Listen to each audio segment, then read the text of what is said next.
what do you want? And I said, tweet him. Well, one of the vice president's favorite stories doesn't appear to be hers. It looks like she plagiarized it from a well-documented Martin Luther King Jr. story. Yet another Kamala attempt to rewrite her own history in an effort to court black voters. Let's bring in L.A. County Republican Party Chair Siaka Massaquoi and Fox News political analyst Gianno Caldwell. Welcome to you both. Thank you. I want to play this. I'm still stunned by it, and y'all might be as well, but this is Joy Reid talking to black voters. You're going to look real crazy being on the other side of that line, particularly as a person of color, but really as anyone who claims to have any connection to the culture. You're going to look real weird and real lonely on that side.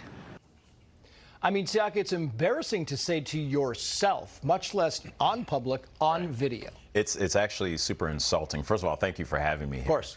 But I would like to throw a question out to a lot of black Americans watching this. Aren't we just sick and tired of being insulted like this? Every February they throw out Martin Luther King about content of character, not color of skin, but yet every election cycle, you better or you're not black enough, or as Joe said, you're not black if you don't vote. So at this point in time, we need to be just over it.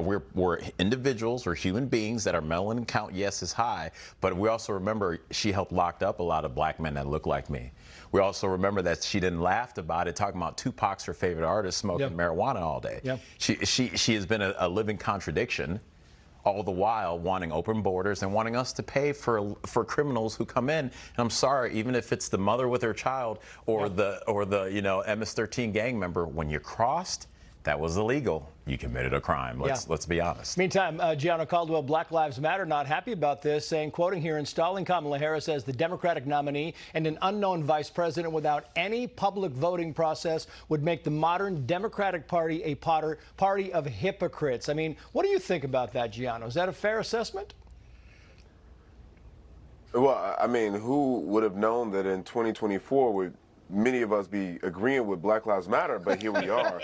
I'll tell you, the media continues to piss on our legs and call it rain, especially people like Joy Reid and others who will continue to gaslight black Americans throughout this entire election and say, if you do not vote for Kamala Harris, you're doing X wrong. This is absolutely incorrect. We are looking for a president of the United States to lead the country. We're not looking for an identity politics candidate to lead the country.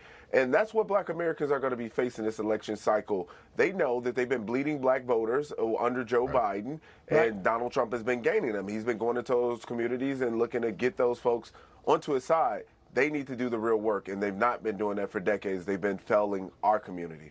And to Gianno's point here, I want to put this poll up. This is the New York Times Siena poll, and you talk about this. You've got support among black voters. New York Times Siena 23% in favor of Donald Trump. NPR Marist 34%. He pulled 8% of the vote, Siaka, in 2020. Well, and one thing that's coming around, and it was just mentioned a second ago, is that there's people coming over from the black community because the reality is I just had a 4-month-old baby. The reality is we want to be able to buy a home. We want to be safe to buy a home. We also want economic opportunity. When we look over at the Biden-Harris administration, they're more focused on people who aren't American citizens than we are. Right. So let's focus on that. Let them talk about their games all day. Let them try to talk about she wasn't a border czar. Let them talk. Let them bring up and just expose her to the world. We want to see it because it's terrible. Yeah. Let's not hide from it. Her record is Joe's record. Let's stop wanting to be like, well, what did Kamala just did? They're the ones trying to hide for it. Exactly. Here we go. This is the New York Post. Better served by Republican policies. Black men reveal why they are no longer Democrats. Mark Fisher co-founded the Rhode Island Black Lives Matter chapter in 2020. 4 years later, he's voting for Trump. He says the quality of life in predominantly black Democrat stronghold cities made him realize that left-wing policies do not serve their constituents. So we've got 30 seconds for you here, Gianno, but you have echoed this same sentiment. Chicago, New York, LA, you look at black voters who especially have been swamped by the migrant crisis, the loss of resources in our community. People have woken up to the reality of the Democratic Party, and I don't think people are willing to take it anymore. Donald Trump comes with a very unique message of economic opportunity that people want to see because they